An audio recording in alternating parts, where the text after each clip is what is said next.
Bonjour à tous la Fire Family, bienvenue dans cette nouvelle vidéo, ce nouveau Firecast. Aujourd'hui je voulais vous parler une fois de plus de la mort. Vous savez, j'en parle assez régulièrement sur ma chaîne YouTube parce que je considère que la mort dans la vie d'un sapeur-pompier fait partie de la vie, et encore plus pour un sapeur-pompier bien entendu. Et donc en fait je voulais partager avec vous deux expériences. Donc j'ai fait quelques vidéos à ce sujet. Je vous invite à aller voir ça sur ma chaîne YouTube, j'en ai pas mal parlé. Sauf qu'il y avait deux situations, enfin une situation dont je vous ai pas parlé, c'était vivre la mort en fait. C'est très bizarre. C'est voir quelqu'un en train de mourir tout simplement. Et ça je l'ai vécu deux fois en fait dans ma petite carrière de pompier de Paris. Et c'est quelque chose d'assez impressionnant en fait avec du recul, parce que vous êtes là à assister au dernier moment de la personne en fait, vous l'accompagnez en train de mourir tout simplement. C'est vraiment bizarre en fait. Donc la première expérience, c'est on est parti dans un foyer. Donc c'était une personne qui était en stade terminal d'un cancer. Donc c'était une personne, elle était pas si âgée que ça, hein, c'était un monsieur, il devait avoir je sais plus 40, 50 ans, voilà, pas plus de 50 ans quoi, il était plutôt jeune et il était sur son lit très très maigre, bien sûr il était médicalisé, voilà, donc il était à domicile. Et c'était elle était en phase terminale, donc c'était quand même lourd quoi, parce que on sentait qu'il était vraiment faible quoi. Et donc on est arrivé, on a rien pu faire en fait finalement, à part faire le bilan et appeler des renforts quoi. Du coup il y a le SAMU qui est arrivé pour médicaliser. Et en fait ce qui était vraiment bizarre dans cette intervention, c'est déjà c'est la détresse de la famille. Donc il y avait sa femme qui était là, et ça c'est chaud parce que ça faisait des années que le monsieur était médicalisé à domicile. Donc vous imaginez à quel point ça doit être difficile à vivre pour la famille, l'entourage. Donc ouais, ça doit être vraiment dur. Donc là elle était vraiment pas bien, la dame qui sa femme quoi, clairement elle était vraiment pas bien. Et donc déjà l'ambiance est lourde et pesante. Après je dois vous l'avouer, c'était quand même un soulagement pour elle, même si elle était vraiment triste et tout, parce que je pense que s'occuper de quelqu'un qui est alité pendant des années, ça doit être vraiment difficile. Enfin surtout quelqu'un qui est quasiment inconscient, ça doit être vraiment difficile. Et je pense que c'est quand même un soulagement, même si c'est triste, quand même un soulagement de passer à autre chose quoi, et peut-être que la personne sera meilleure là où elle est maintenant que sur son lit à survivre et à se battre pour la vie. Bizarre. Et donc du coup ce qui était vraiment bizarre dans cette intervention, je vais parler technique pompier on va dire, enfin même si on n'a rien fait parce que on peut trop rien faire dans ces cas-là, c'est plus le domaine du SAMU. C'était de le voir mourir en fait, de le voir partir. Et ça m'avait vraiment marqué. C'est il respire très très difficilement, on sent qu'il respire très difficilement, et à un moment donné il prend une dernière inspiration et c'est la fin. Il y a plus rien. C'est fini. Il bouge plus, il est mort. Et waouh, ça c'était ouf. C'était pas impressionnant en soi, c'est pas quelqu'un qui est tombé d'un immeuble, qui s'est fait renverser par une voiture, qui s'est fait fusiller, qui s'est fait exploser. C'était juste une mort dans un lit en fait. Mais de voir cette dernière insufflation, ce dernier moment de vie en fait, et qu'après le corps devient froid et c'est fini quoi. C'est incroyable. Enfin moi je pensais pas que je l'aurais vécu ça comme ça, mais ça m'a quand même marqué quoi, ça m'a quand même touché de voir quelqu'un mourir quoi, tout simplement, même s'il était quasiment inconscient tout ça, mais il respirait quand même, et il respirait et d'un coup et il respire plus. Et c'est vrai que c'est quand même c'est une expérience quand même bizarre de voir quelqu'un mourir comme ça. Donc vous, si vous voulez devenir sapeur-pompier ou si vous êtes déjà sapeur-pompier, c'est forcément quelque chose que vous allez vivre 1, 2, 3, 4 fois. On peut faire autant de morts qu'on peut faire des naissances, bien entendu. C'est ça qui est bien dans le métier, c'est cette richesse. Tu peux faire des morts, tu peux faire des naissances, tu peux faire des décès, tu peux faire des accouchements. Ça c'est quand même sympa. Donc voilà, ça c'était pour la première expérience.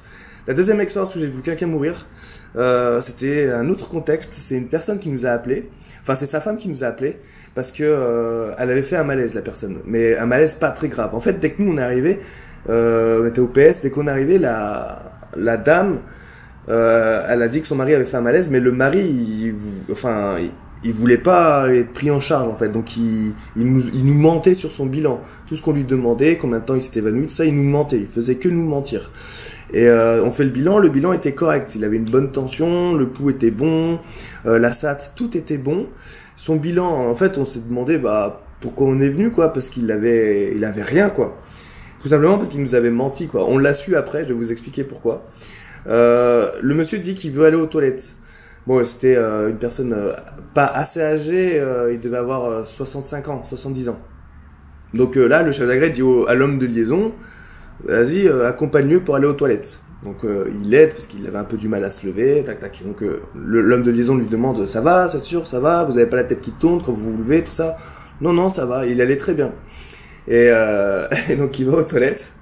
Donc là, le chef d'agrès commence à remplir son, vous savez, quand une personne ne veut pas être accompagnée à l'hôpital, on signe une décharge. Comme quoi, c'est plus de notre décharge. Vous voulez pas aller à l'hôpital, c'est pas de notre faute si vous arrive quelque chose. En gros, c'est ça. C'est pour être protégé, pour être couvert. Et là, on entend boum dans les toilettes. Et on entend le liaison qui crie, aidez-moi, venez m'aider. Ça me fait rire, mais on rigolait pas sur le coup. Alors là, on court tous aux toilettes et le monsieur en fait s'était évanoui. On commence à le prendre, on le pose sur le sol de la chambre qui est à côté et on commence à faire le bilan et il est en arrêt cardiaque. Donc là, on commence à masser, on masse, ouais, une petite heure, avec le SAMU qui arrive par la suite parce que le chef a demandé renfort du SAMU, tout ça. Donc il médicalise, voilà, on donne tout ce qu'on peut donner, tu vois. En plus, on était vraiment présent. Enfin, il est tombé il est tombé en arrêt, on était là, quoi. Donc c'était vraiment une chance qu'on puisse attaquer le massage cardiaque tout de suite. Et on n'arrive pas à la ramener, quoi. Et donc le médecin le déclare mort. Et là aussi, ça nous avait fait un truc parce que 5-10 minutes avant, on rigolait avec le monsieur. On plaisantait, il était super marrant, il était super attachant, super drôle. Et en fait, il nous avait menti sur son bilan, parce qu'a priori, il avait des antécédents cardiaques, tout ça, il nous l'a pas dit. Et nous, on peut pas, voilà, les gens nous mentent, on peut pas savoir, quoi. Et c'est vraiment, c'est triste, hein, mais de toute façon, il aurait peut-être fait son arrêt dans l'ambulance. Je sais pas comment ça aurait pu se passer si on l'aurait amené à l'hôpital. Ça aurait certainement pas changé sa vie, hein. Il serait peut-être mort au final. Mais c'est le destin, c'est comme ça. Mais c'est incroyable de se dire que quelques minutes avant, on discutait avec, on rigolait avec lui. Et après, il est mort. Voilà. Après, on le retrouve mort. Donc là, c'était la deuxième fois où j'ai vu quelqu'un mourir. Donc sur le coup, ça fait bizarre parce qu'on était en train de signer la décharge, on était en train de partir, quoi. Bon, la décharge, il ne l'avait pas encore signée, mais c'est ouf de se dire que on est là dans un moment de vie, il avait l'air d'aller bien, tout se passait bien, et que l'instant d'après, il est plus là, quoi. Et moi, ça m'a pas forcément touché parce que j'étais à un stade de ma petite carrière, je devais avoir 4 ou 5 ans de service. Donc ça me faisait plus rien, ce genre d'intervention. Les gens qui mouraient, avant ça me touchait un peu. Sur la fin, ça te touchait un peu moins parce que tu en as vu beaucoup des morts. Mais là, le fait d'avoir discuté avec lui, d'avoir rigolé, d'avoir partagé un moment, de l'avoir connu vivant, et après d'avoir vu le médecin le déclarer mort, là ça fait bizarre. Mais voilà, ça fait partie du jeu, quoi. Et on s'en remet après, limite on en rigole après parce que c'est une anecdote de pompier finalement. Mais c'est vrai que c'est vraiment impressionnant. Mais j'étais plus touché par la première personne qui était inconsciente. Mais c'est parce que j'ai vu son dernier souffle et j'ai vu le monsieur s'éteindre. J'étais plus touché par ça en fait parce que c'était vraiment l'acte de la dernière respiration, quoi. C'est la fin. C'est la fin. C'est que l'autre monsieur on va dire que c'était un peu plus violent, il est tombé, on l'a massé alors que là le monsieur qui était dans son lit, on l'a pas réanimé, quoi, parce que le médecin a estimé que c'était pas nécessaire de le réanimer, c'était une fin, c'était fini, quoi. il y a plus rien à faire. Que le monsieur, il y avait encore de l'espoir et il était debout 5 secondes avant. Donc voilà, c'est incroyable. Je voulais partager ça avec vous, en sachant que voilà, faut pas avoir peur de la mort entre guillemets. Vous allez en voir plein. Ça fait partie des bails, ça fait partie du contrat, ça fait partie du jeu. C'est comme ça. Et voilà, après, je pense que les morts les plus traumatisantes, c'est les jeunes. Après, quand on est un peu plus vieux, quand les gens ont vécu, c'est différent, on réagit pas pareil. Mais c'est intéressant de partager ça avec vous. Dites-moi ce que vous en pensez. Si vous aussi, si vous êtes sapeur-pompier, si vous avez déjà vu quelqu'un en train de mourir. Je pense que nous, les pompiers sont proches de ça. Il y a également les infirmiers, les infirmières, les médecins. Je pense qu'il y a des métiers quand même comme ça qui travaillent beaucoup avec la mort. Bien sûr, je parle pas après la mort, je parle vraiment entre la passation entre la vie et la mort. C'est vrai que c'est intéressant. Enfin, moi, ça m'intéresse. C'est fascinant de voir ça. C'est comme voir quelqu'un naître, en fait. Je ferai peut-être une vidéo sur la naissance, si cela vous dit. Mais c'est quelque chose qu'on n'a pas l'habitude de voir. C'est pas commun. Et de voir quelqu'un naître et de voir quelqu'un mourir, c'est quand même bizarre. C'est pas dans nos habitudes, en fait. Donc voilà, je voulais juste partager ça avec vous. J'espère que cela vous a plu. N'hésitez pas à me le dire dans les commentaires si ce genre de vidéo de témoignage vous plaît. Puis si vous avez des anecdotes ou des choses à raconter, n'hésitez pas, on peut discuter de ça, que ce soit en commentaire ou sur le Discord qui est dans la description. Voilà les amis, n'hésitez pas à lâcher un pouce bleu, à partager la vidéo à vos amis si elle vous a plu. Abonnez-vous à ma chaîne YouTube si vous voulez d'autres vidéos comme ça, des vidéos expériences, des vidéos témoignages, tout ça. Moi j'aime bien, ça me fait plaisir et puis je sais que vous aimez bien, donc c'est cool.